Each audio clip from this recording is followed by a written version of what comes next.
going on, guys, and welcome back to Fire Emblem Heroes, and today we're taking on Paralog 4, the Spring Festival, which has some very, festive units for us to battle. So, in case you didn't pull any of the units during the event that's going on right now, you can still see them in action inside of these story maps, which, honestly, I think is pretty cool. Now, I have cleared these all beforehand, just to be 100% transparent, and we're going to be doing these on the Lunatic difficulty, so I can show you how hard they can be. But since we got to show off the story first, you know the drill by now. This is the fourth one of these we've done. So yeah, why the crud are we going to Eastertown? And it's time for the Spring Festival!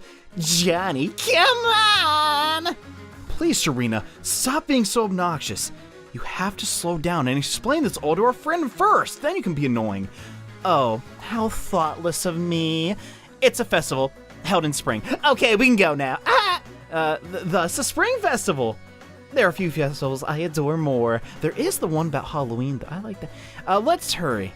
We have to trounce everyone else. What? Sharina, wait. There she goes again. Well, let's catch up with her. I'll explain more when we get there, Johnny. I mean, we'll just explain as we're walking, and we've come to the World of Awakening. Ignore all the World of Fate's characters here, by the way. Every spring, this town holds a festival in the hopes that they'll have a bountiful harvest. Isn't that kind of Thanksgiving, though? Whatever. They decorate eggs in various colors, wear somewhat suggestive rabbit costumes, and battle with carrots and eggs. So stupid, and you say it like that, and welcome! Have you come to enter the competition? Oh my, it's Prince Kura from the Halidom of Ylis. Geared up for spring battle. But we won't lose this time. Not with our good friend Johnny with us. Let's get moving. The festival's starting. Spring is here, and we're gonna win. Why exactly are we fighting? Alright, whatever. Let's get to it. And here we go, guys. The battle against the Easter map. I love this so much. This map looks really, really nice. And it's also a really nice bonus that all the enemies we fight here are giant pushovers. So I'm happy about that. Let's check a look at our enemies this time around. Still 4-star enemies. We've yet to receive 5-star outside of the last map on Lunatic of the main story. But Camilla here has Live for Bounty, which, if I recall correctly, actually has a misprint. As you see on the icon, it's sort of like a crystal design and not a badge. That's because it's mistranslated, and it's supposed to be you get 1.5 times the number of, I'm pretty sure, yeah, it's crystals, which is really, really strong. The other units are just really generic, and Chrom just has like a boost in his attack. Nothing really special, but yeah, we're gonna completely destroy these guys. Despite them being level 40, they just can't compete with, like, actually, like, really strong units. But now I guess it'd be a kind of fun time to talk about which units out of all of these do I think are the most viable. And I gotta say, the problem with this specific event is these guys need a lot of SP to get going. Specifically, Camilla and Chrom. Those are the two that I think are the strongest. Now, granted, their weapons are not terrible. Healing yourself for +4 isn't bad, given that one of the most potent and powerful abilities in the game right now is Fury, and every time you get into a battle with Fury, you take damage.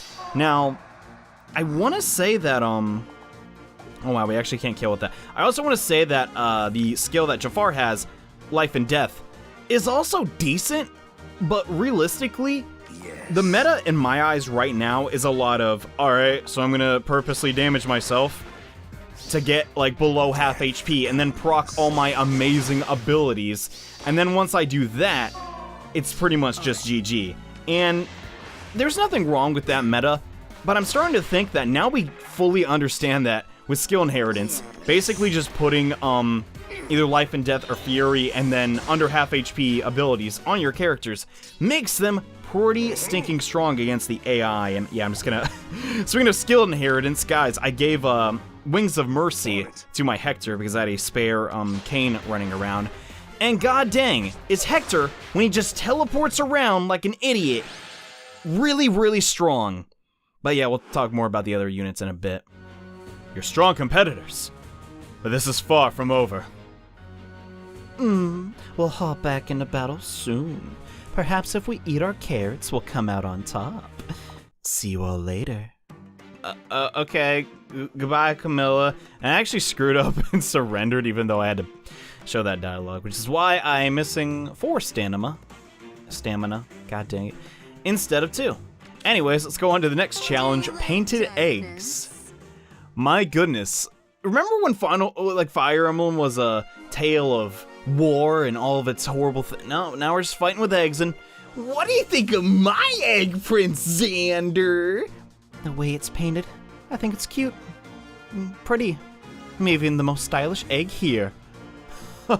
That egg is delightful. Who would think to put those colors together? Very original. He says somewhat sarcastically. I'm glad you like it. You have a reputation for having a fine eye for beauty. Here, you can have it. How gracious of you, Princess Lucina. But, look, we have, challengers among us. Don't need those gaudy eggs. I'm eager to brandish my carrot in battle. Let's get to fighting. Alright, Xander, you and your carrot lance. So now we understand that these characters, they may require some SP investment. But that's not bad. Some people don't mind that. And once Intelligent Systems actually adds over the component where if a character already knows a skill, when you go to skill inherit, it actually won't matter and they'll just pass on that skill because, they already knew it, right? And once that gets implemented, I could see these characters being a bit useful, but here's the thing. In the current day and age, Lucina, at level 40, just doesn't have, the speed stat to really, just destroy units, right? Like Lynn.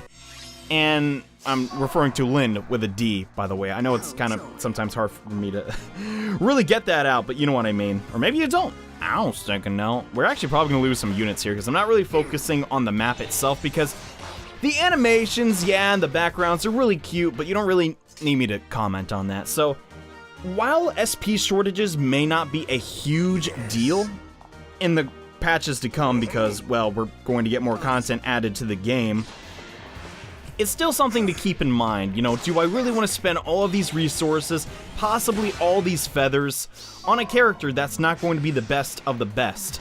And that's really up to you. There is no right way to play Fire Emblem Heroes. There is a player, actually on YouTube here, whose whole, agenda is, I'm going to be top in arena with the characters that the game gives you.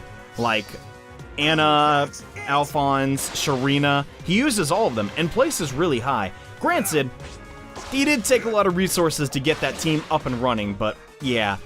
At the end of the day, Xander and Lucina, oddly enough, both the blue units for some reason, simply are outclassed compared to other units that already exist in the game, which is actually kind of surprising. I thought they would want to buff them a bit and get people to use them, right? But I guess not. And come to think of it, I'm using a lot of gray units. That's something I very rarely do, but we can get by with this because these guys are, I don't know, they're just kind of pushovers for whatever reason. Ugh. We have no choice but to retreat, Princess Lucina. Okay, was it my egg? Maybe the colors do clash a little. That's really all that does. No, Lucina, it was not your egg. But now we're taking on the final parts of this Paralog, and honestly, it's a tiny bit of a bummer there's only 3. I would have liked a 4th one, but oh well, and I had a strong hunch that you and your companions would make it this far into our weird ceremony of eggs. I think they survived this long just to face me again. Right, John. Shut the heck up. Your progression has been impressive. You're proving to have great potential. But the question remains, can you take all of us at once? Yeah, probably. Let's start the final battle. Spring is here, so let's see who wins the season. Guess what? It's gonna be May. Yeah, you guys are gonna lose. What now? And now let's take on the final map. So we're facing off against Chrom, Xander, Lucina, and Camilla all at the same time. And they still have their abilities that don't really benefit them in the battlefield, like Axe Experience 3. Guess what? Even on Lunatic, you can't gain experience if you're the, NPC. That was just kind of a weird choice, but, still, let's plan things out.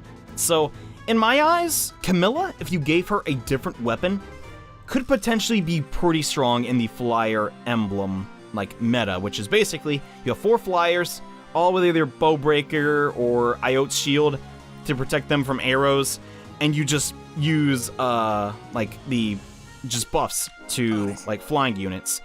She could be good, but unfortunately her speed isn't really the best in the world, so that's kind of not the, like, the pinnacle of that. I almost said the pineapple. So I was thinking about Takumi. Alright, I'm gonna skip my turn. Yeah, they're not gonna move anywhere, and I'm just gonna abuse Hector a bit, because god dang.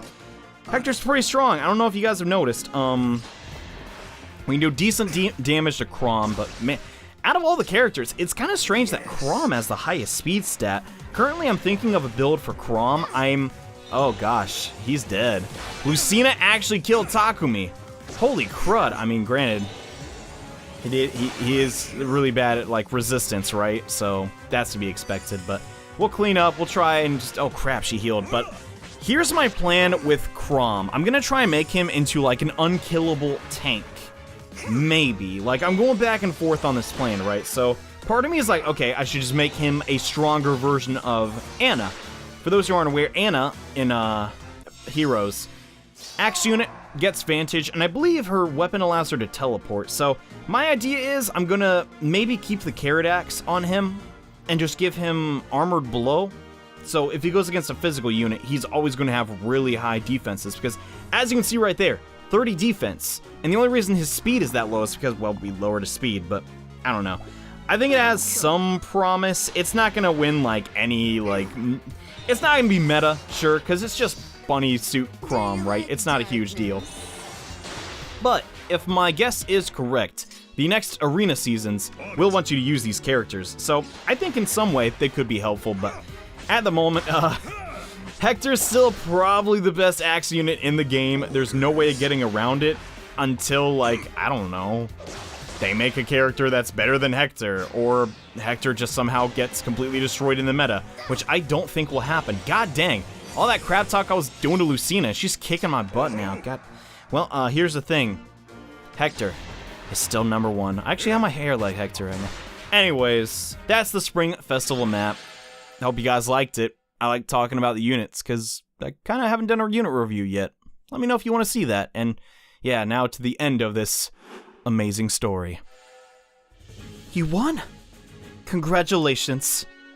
We beat them all. And it was entirely thanks to Johnny, and also his really overpowered heroes, might I add. And guess what the winning team gets? A year's supply of carrots, of course! Aren't we lucky ones? Guessing. Not so fast, Princess Sharina. You think you're getting away with the victory carrots without wearing the proper attire? You're the winner of the Spring Festival, after all. You have to wear a springy costume like mine. I have to dress up like a How embarrassing. Please tell me that'll be a future Anyways. Oh, sweetie, there's nothing embarrassing about it. You'll look adorable. You might even surpass us all in rabbity fashion. Now this way to the costumes. We were just leaving. I can't, Well, let's let them leave to their business while we wrap up ours. Indeed, I declare this Spring Festival to have come to a close. But as for all of us, I think that you need only call, and we'll surely come running, provided you have the orbs to summon. Agreed. Should you summon us, we'll be there, carrots and spring gear in hand, ready to battle. I would also like to take this opportunity to state that I don't usually dress like this. I jump at the chance to wear this if we meet again. It's odd, but nice change for me. Yeah, guess she kind of likes dressing up from time to time, and surely we shall all meet again. Now, may spring blessings be yours, festival victors. Right back at you, Xander. God, just seeing him in, like, bright colors is so stinking strange. But yeah, that's the Spring Paralog, hands down one of the weirdest. It makes no sense that they have a random competition in the middle of Elise for carrots. But hey, you know, we got some cool character artwork out of it, so I can't complain. Anyways, it's gonna pretty much do it for this episode. I hope you all enjoyed. I'm still trying to climb the ranks and become a Fire Emblem hero. That's a joke. I'm just trying to get better at the game and start building a better team. As of late, I've been trying to like use different units, see what works and what doesn't. So I realize a lot of the story mode and a lot of these event maps kind of samey. I'm trying my hardest to get around that. And a lot of that is just finding a better axe unit than Hector. It's actually a pretty big challenge, but eventually we will get better green units in the game. Anyways, thank you all so much for watching. See you next time. With whatever the crab intelligence system throws at us next. Probably another grand hero battle, if I had to guess. Yeah, anyways, thanks for watching, and see you guys then. Bye.